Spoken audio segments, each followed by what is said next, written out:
Dans cet épisode, vous verrez que Rishi dit, la première règle est que vous ne toucherez à aucune de mes affaires, mon téléphone, mes vêtements, mon agenda, quoi que ce soit. La deuxième règle est que vous et moi vivrons dans cette pièce comme des étrangers. Tanuja demande, comment pouvons-nous vivre comme des étrangers, comme si nous connaissions les autres? Rishi répond, je veux dire, nous vivrons comme des colocataires, nous occupant de nos propres affaires, sans rien faire les uns pour les autres. Rishi continue, la troisième règle, la plus importante, est que tu ne me toucheras nulle part. Tanuja hoche la tête et commence à s'éloigner, mais Rishi lui attrape le bras, l'arrête et dit, pourquoi hoches-tu la tête? As-tu compris ce que je viens de te dire? Tanuja le regarde et demande, ces règles ne s'appliquent-elles qu'à moi, ou s'appliquent-elles également à vous? Pouvez-vous attraper ma main ou mon bras quand vous le souhaitez? Rishi lâche son bras et dit, je suis désolé. Il demande alors, mais avez-vous compris tout ce que j'ai dit? Tanuja répond, vous dites tout cela parce que vous l'avez promis à tante Rano, n'est-ce pas? Rishi répond, non, c'est parce que je connais vos intentions. En entendant cela, Tanuja se tait. Pendant ce temps, Malika a écouté leur conversation. Elle entre plus tard dans la pièce, tend un bilan à Rishi et dit, voici le bilan du nouvel hôtel. Jetez un œil. Bonne nuit, Rishi. Elle souhaite également bonne nuit à Tanuja et part heureuse. Tanuja répond, je sais que tu parles à la lune. Je t'ai vu lors de notre nuit de noces, debout près de la fenêtre, en train de lui parler. Embarrassé, Rishi admet, oui, je le fais. Et alors? À ce moment-là, une chauve-souris vole dans la pièce et Tanuja crie. Rishi panique également et dit, une chauve-souris. Ils courent tous les deux, essayant d'éviter la chauve-souris. Rishi crie, Tanuja, sauve-moi.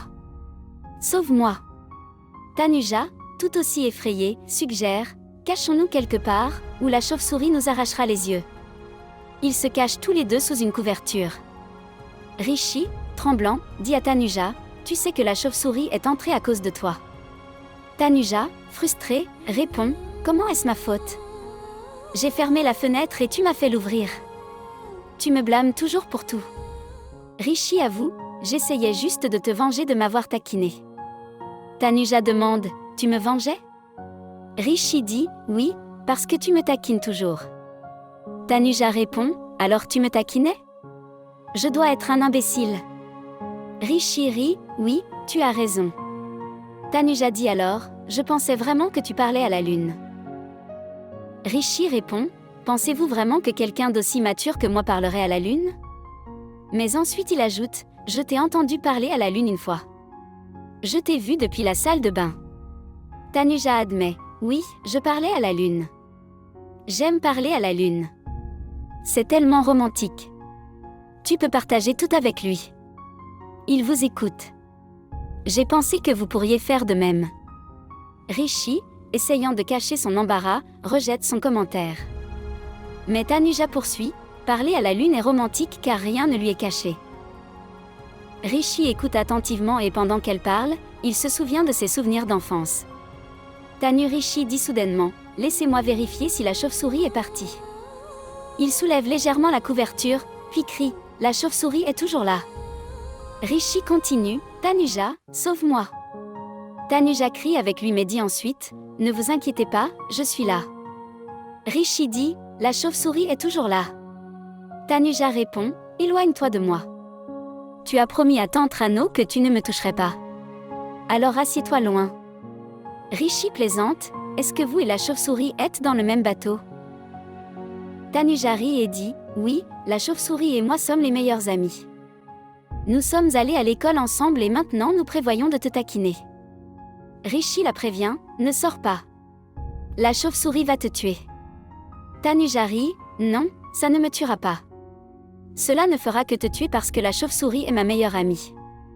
Pendant ce temps, Smiley, passant devant leur chambre, surprend leur rire et leur conversation enjouée. Elle sourit intérieurement en s'éloignant. Malika, voyant Smiley, demande « Pourquoi sont-ils tu ris tellement ?»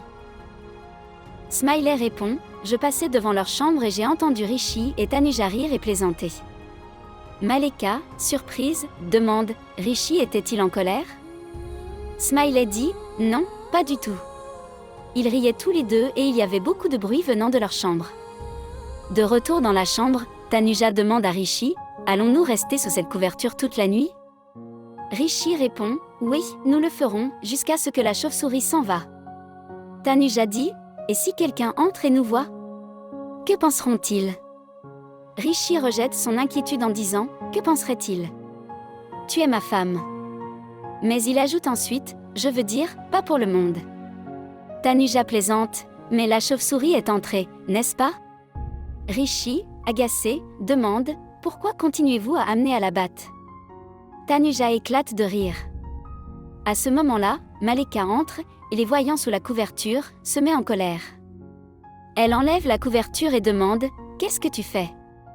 Rishi explique rapidement, « Une chauve-souris est entrée et Tanuja a eu peur, alors je la protégeais. » Tanuja ajoute sarcastiquement, « Ouais, j'ai eu peur. » Malika, toujours bouleversée, rappelle à Rishi, « Tu te souviens de ta promesse faite à Tante Rano, n'est-ce pas ? J'espère que tu ne la rompras pas. » Rishi la rassure, « Oui, je me souviens de tout. C'était juste à cause de la chauve-souris. » Tanuja, debout à proximité, entend tout cela, puis saute soudainement et effraie Rishi en prétendant que la chauve-souris est de retour. Rishi a peur et Tanuja rit en quittant la pièce en disant, « Regardez comme Rishi est courageux. » Plus tard, Tanuja se tient debout sur le terrasse, souriant intérieurement, pensant « Rishi est si innocente, douce et mignonne. » Mais ensuite ses pensées deviennent sérieuses. Elle se dit « Je sais que tout cela se Mangalsutra, ce mariage ne m'appartient pas de droit. Mais mes sentiments pour lui sont vrais. Chaque fois qu'il est devant moi, j'oublie tout et j'ai l'impression d'être dans un autre monde. Si nous continuons à vivre ainsi, il me sera de plus en plus difficile de contrôler mes sentiments. Que dois-je faire ?» Alors que le vent souffle et que les nuages grondent, Tanuja ferme les yeux et profite du moment.